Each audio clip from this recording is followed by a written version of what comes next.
और यूपी में मिशन 80 की लड़ाई अब यादव लैंड मैनपुरी पहुंच गई है। मैनपुरी से डिंपल यादव चुनाव लड़ रही हैं। 28 सालों से मैनपुरी में समाजवादी पार्टी हारी नहीं है। डिंपल की जीत के लिए इससे सेफ सीट समाजवादी पार्टी के लिए नहीं हो सकती।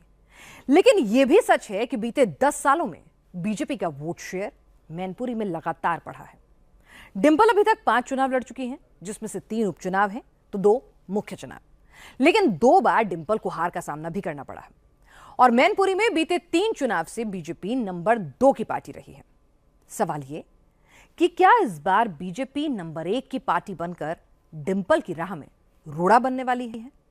डिंपल को लेकर मैनपुरी की जमीन से रिपोर्ट क्या कहती है, देखिए मैनपुरी का रिपोर्ट कार्ड। मुझे पूरा भरोसा है कि इस बार रिकॉर्ड मतों से समाजवादी पार्टी जीतने जा रही है। और जो प्रत्याशी हैं बीजेपी के, हमारे मैनपुरी के पत्रकार जानते होंगे, उन्होंने तो पहले ही कह दिया है। जब उनसे पूछा कि कौन जीतने जा रहा है तो वो कह रहे इसमें यहाँ क्या बताना, यहाँ तो सपा जीतने जा रही है। अब तब भड़केंगे जब 4 जून को परिणाम आएगा और उनकी डिंपल जी पहली बार मैनपुरी से अपना बोरी बिस्तर बांध के वापस रखने को आएंगे। मैं समझता हूँ कि मैनपुरी जीतेगा, मैनपुरी में कमल खिलेगा। मुझे पूरा भरोसा है कि माँ का आशीर्वाद तो है ही, और साथ में क्षेत्र के सभी लोगों का आशीर्वाद और साथ मुझे मिलेगा। पहले जनता को ये विश्वास दिला पाए कि हम अब सत्ता में कभी आए तो वो उन कर्मों की पुनरावृत्ति नहीं होगी। तो मुझे लगता है पहले अखिलेश जी को एक प्रायश्चित पत्र जारी करना चाहिए, जिसको जनता अगर विश्वास करे तो घोषणा पत्र बहुत आगे की बातें हैं। मैदान मैनपुरी का अखिलेश का गढ़, यादवों का वर्चस्व, लेकिन फाइट इस बार त्रिकोणीय है। समाजवादी पार्टी से डिंपल यादव, बीजेपी से जयवीर सिंह और बीएसपी से अभी प्रत्याशी बनाए गए पूर्व विधायक शिव प्रसाद यादव मैनपुरी के रण में है। लेकिन सभी की नजरें डिंपल यादव पर टिकी है। डिंपल यादव अखिलेश यादव की पत्नी है, यादव परिवार की बहू है, तो उन्हें जिताने के लिए पूरा परिवार जमीन पर उतर गया है। डिंपल यादव को जिताने के लिए नॉमिनेशन के दौरान पूरे परिवार ने एकजुटता दिखाई। अखिलेश यादव, चाचा रामगोपाल यादव, चाचा शिवपाल यादव और मैनपुरी के जिलाध्यक्ष आलोक शाक्य मौजूद रहे। नॉमिनेशन के बाद शिवपाल यादव, अखिलेश यादव और डिंपल यादव ने प्रेस वार्ता की, लेकिन अखिलेश को छोड़कर ना तो डिंपल प्रेस वार्ता में कुछ बोल और ना ही चाचा शिवपाल यादव। पूरा भरोसा है कि इस बार रिकॉर्ड मतों से समाजवादी पार्टी जीतने जा रही है। और जो प्रत्याशी हैं बीजेपी के, हमारे मैनपुरी के पत्रकार जानते होंगे, उन्होंने तो पहले ही कह दिया है। जब उनसे पूछा कि कौन जीतने जा रहा है तो वो कह रहे इसमें यहाँ क्या बताना, यहाँ तो सपा जीतने जा रही है। सोचो, उसे प्रत्याशी बनाए यहाँ जो पहले से ही सपा का समर्थक रहा है और सपा को जिताना चाहता है। तो ये बीजेपी वाले सपा को ही लगता है जिताना चाहते हैं। अखिलेश यादव के लिए मैनपुरी नाक की लड़ाई बन गई। सोचिए, अगर मैनपुरी से डिंपल यादव हार गए तो क्या होगा।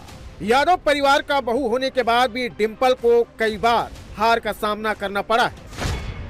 इसलिए अखिलेश यादव का परिवार मैनपुरी से डिंपल को किसी भी हाल में हारते हुए नहीं देखना चाहता, क्योंकि मैनपुरी मुलायम सिंह यादव की सियासी कर्म भूमि रही और डिंपल यादव मुलायम सिंह के सियासी विरासत को ही आगे बढ़ा रही।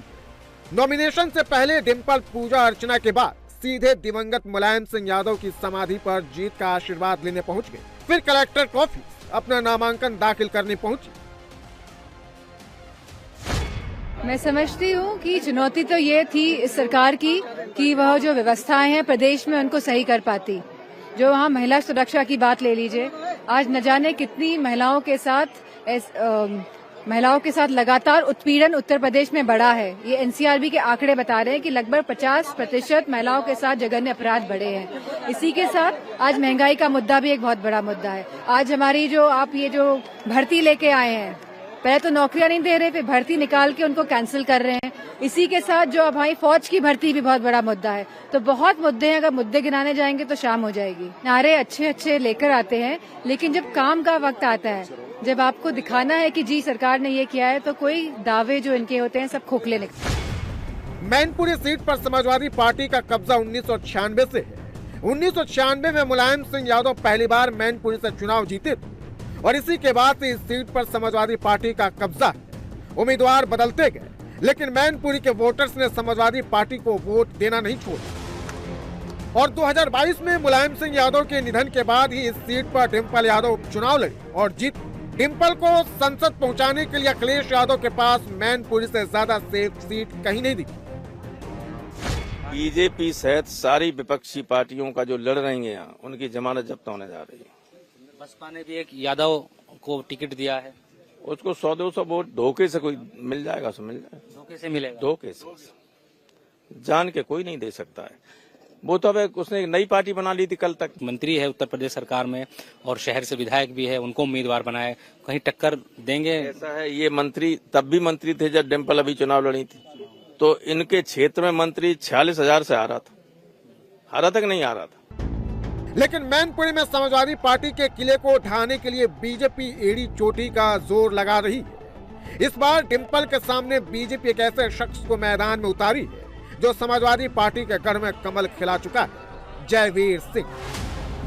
जयवीर सिंह मैनपुरी सदर से बीजेपी विधायक है, योगी सरकार में मंत्री है। मैनपुरी लोकसभा क्षेत्र में विधानसभा की 5 सीटें आती हैं, जिसमें से 2 पर बीजेपी का कब्जा है और 3 पर समाजवादी पार्टी का कब्जा है। सवाल यह है कि जयवीर सिंह और डिम्पल में से कौन किस पर भारी पड़ेगा। बीजेपी मैनपुरी में जीत को लेकर क्यों कॉन्फिडेंट, उसे इस आंकड़े से समझिए। 2014 से 2022 तक मैनपुरी लोकसभा सीट पर 4 चुनाव हो चुके। 2014 में मुलायम सिंह यादव ने सीट छोड़ दी, तो 2022 में उनके निधन के बाद उपचुनाव हुआ और हर बार बीजेपी दूसरे नंबर पर। 2009 में बीजेपी 8.10% वोट के साथ तीसरे नंबर पर थी, लेकिन 2014 में बीजेपी का वोट शेयर बढ़कर 23.14% हो गया और बीजेपी दूसरे नंबर की पार्टी बन गई मैनपुरी में। 2014 में ही हुए उपचुनाव में बीजेपी का वोट शेयर 32.79% हो गया। 2019 में 44.09% वोट शेयर के साथ बीजेपी दूसरे नंबर पर रही। मतलब मैनपुरी में 10 साल में बीजेपी का वोट शेयर 36% बढ़ गया। लेकिन 2022 में मुलायम सिंह के निधन के बाद हुए उपचुनाव में डिम्पल यादव 64% वोट शेयर के साथ चुनाव जीती थी, लेकिन इसे बीजेपी सहानुभूति वोट बताती रही है।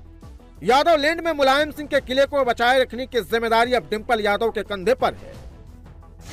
मैं समझती हूँ इस बार पूरे देश के लोग तैयार हैं भाजपा को हराने के लिए, क्योंकि जिस तरह के उन्होंने वादे करे और जिस तरह की व्यवस्थाएं कहा कि लोगों तक पहुंचेंगी, वो आज नहीं है। आज देश 1.5 लाख करोड़ के कर्ज में डूबा हुआ है। सरकार के पास राजस्व नहीं है, रेवेन्यू नहीं है, वो युवाओं को नौकरी नहीं दे पा रहे हैं, रोजगार नहीं दे पा रहे हैं। कहीं ना कहीं किसान भी हताश है। तो मैं समझती हूँ बहुत मुद्दे रहेंगे इस बार। लेकिन ऐसा नहीं है कि डिम्पल यादव चुनाव नहीं हारी। मुलायम सिंह की बहू और अखिलेश यादव की पत्नी होने के बाद भी डिम्पल यादव लोकसभा का चुनाव हार चुकी है। 2009 में डिम्पल यादव पहली बार सियासी मैदान में उतरी, लेकिन मुलायम सिंह यादव की बहू होने के बावजूद पहली बार उन्हें हार का सामना करना पड़ा। नवंबर 2009 में फिरोजाबाद सीट पर उपचुनाव हुआ। समाजवादी पार्टी के प्रत्याशी डिम्पल यादव को कांग्रेस के राज बब्बर ने 85,343 वोटों से हरा दिया। डिम्पल यादव छठी बार लोकसभा का चुनाव लड़ रही है, लेकिन डिम्पल यादव को वोटर्स को उतना प्यार नहीं मिला जितना मुलायम सिंह यादव या फिर अखिलेश यादव या उनके परिवार के किसी दूसरे प्रत्याशी को मिलता है। 2009 में डिम्पल फिरोजाबाद उपचुनाव हारी। 2012 में अखिलेश सीएम बने तो कन्नौज लोकसभा सीट से डिम्पल उपचुनाव लड़ी और निर्विरोध सांसद चुनी गई। 2014 में कन्नौज से फिर सांसद चुनी गई। 2019 में बीजेपी के सुब्रत पाठक से चुनाव हार गई। इसके बाद 2022 में मैनपुरी से फिर उपचुनाव लड़ी और जीत। अब मैनपुरी में साइकिल चलेगी या फिर कमल खिलेगा, ये बड़ा सवाल है, क्योंकि बीते 28 सालों से मैनपुरी लोकसभा सीट पर सिर्फ साइकिल ही चल रही है। और साइकिल ही क्यों चल रही, वो भी आप इस जातीय समीकरण से समझिए। मैनपुरी लोकसभा क्षेत्र यादव बाहुल्य सीट, यादव वोटर 4,25,000 से अधिक। इसके बाद दूसरे नंबर पर शाक्य मतदाता आते हैं, जिनकी आबादी करीब 3.5 लाख है। इसके बाद नंबर आता है ब्राह्मण समुदाय का, जो 1,20,000 से अधिक। वहीं मैनपुरी सीट पर 1,25,000 लोधी राजपूत वोटर्स भी हैं।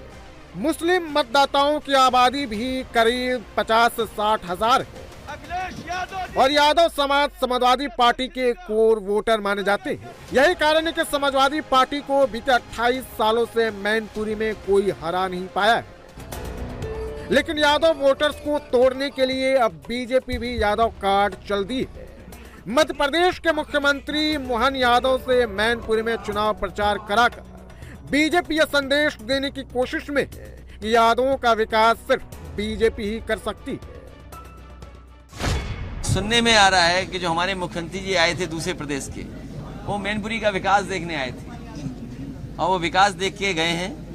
मैं उन्हें भरोसा दिलाता हूं कि रनवे से लेकर के एक्सप्रेसवे और ये 4 लेन सड़कें जो उन्होंने देखी होंगी मैनपुरी की, अगर उन्हें जरूरत पड़ेगी तो हम उनका सहयोग और मदद जरूर करेंगे और सुझाव देंगे जिससे वो भी विकास कर लें। बीजेपी यूपी में मिशन 80 पर काम कर रही है तो अखिलेश मैनपुरी को बचाने और पत्नी डिंपल को जिताने में लगे। लेकिन मैनपुरी की जनता किसे वोट देती है ये तो 4 जून को पता चलेगा जब नतीजे आएंगे।